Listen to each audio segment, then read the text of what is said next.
Fuyo, makin banyak betul kat available dalam starter deck ni. Video kali ni kita buka pula starter deck Genta, di mana starter deck ni bertemakan boy Genta. Macam biasa, setiap kotak starter deck akan ada 33 kad, termasuk 3 kad awesome dan juga 1 arena match. Jadi kita tengok apa kita dapat dalam starter deck kali ini. Dia punya arena match lebih kurang macam ni, yang bertemakan Mecha Genta melawan dengan roh saksa. Jadi kita tengok kad yang pertama, kita ada kad Adudu. Next kita ada kad sokongan Pro. Okay, nice.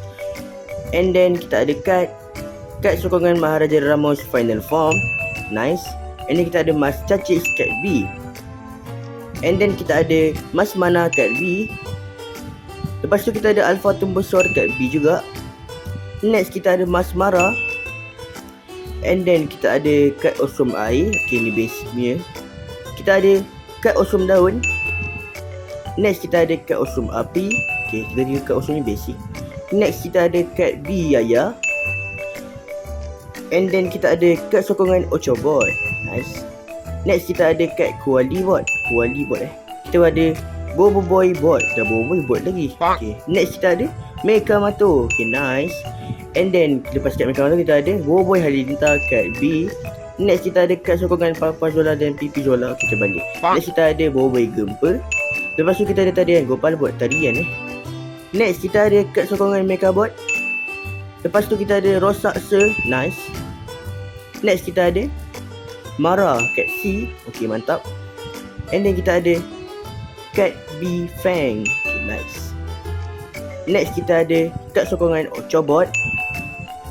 And then kita ada Adudu kat B. Mantap, dia pegang panah yang tu. And then kita ada kad C Kuali. Next kita ada kad B Woboy Genta, abang kawasan kita. Okay, mantap. Next kita ada kad B Gopal. Okay, dan kad holo pertama kita ada kad S Mecha Genta. Okay, mantap.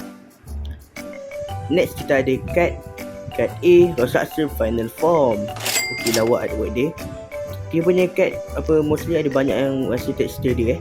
Next kita ada kad A Ijojo.